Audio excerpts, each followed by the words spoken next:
నన్ను అనుగ్రహించండి అని ప్రార్థించాడు ఆయన. అందుకని అంత పని చేసుకోకుండా హాయిగా ఉండేలా చేద్దాం.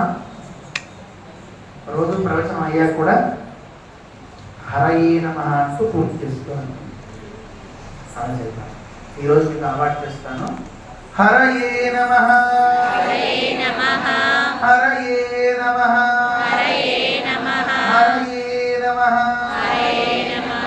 జై శ్రీమన్నారాయణ. జై శ్రీమన్నారాయణ. ఇంకొక పని కూడా చేయాలి. రోజు మేము రావడానికి మునిపే 9కి ఇచ్చి 12 దాకా పెట్టారు కనుక మీరు ఒక పని చేయండి.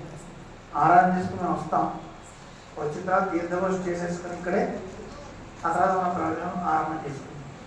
రావడానికి మునుపు ఈ 7 రోజుల్లో భగవద్గీత మొత్తం పూర్తిగా పారాయణ అవ్వాలి. ఏమవ్వాలి? భగవద్గీత చదవడం వస్తున్నాయా? వచ్చిన వాళ్ళు ఎవరో కూడా కనీసం కూర్చుని అక్కడ 7 రోజులు కనుక 3 అధ్యాయాలు చేయండి. ఉదయం 2, సాయంత్రం 1 పెట్టుకోండి. అలాగే విష్ణు సహస్రనామం కొంతమంది చేయండి. ప్రతి ఒక్కరు ఈ రోజు నుంచి ఒక నామస్మరణ కూడా చేయాలి. ఓం నమో భగవతే వాసుదేవాయ. ఏంటి? ఓం నమో భగవతే వాసుదేవాయ. ఆడుకుంటాను. మీ ఇంట్లోకి వారికి అన్నం పెట్టండి.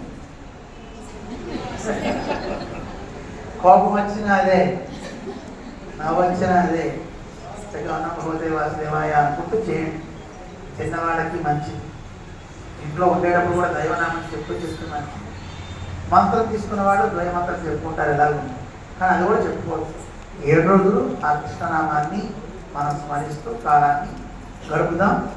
చక్కగా దాంట్లో ఇప్పుడు పురాణం చెప్పుకునేటప్పుడు అందులో ఏముంది అనేది చెప్పుకుంటే మీరు దాంట్లో ఉన్న తాత్పర్యం తెలిసించాలి. గంట చెప్పామా, అరగంట చెప్పినా రాస్తాం. అర్థం కాకుండా 3 గంటలు వాయించాలనుకోండి, ప్రయోజనం ఉంటుందా? నాకు శరీరం సుఖంగా ఉండాలి, మంచిగా వినాలి, మంచిగా అడగాలి. ఏమండి? జై శ్రీమన్నారాయణ. జై శ్రీమన్నారాయణ.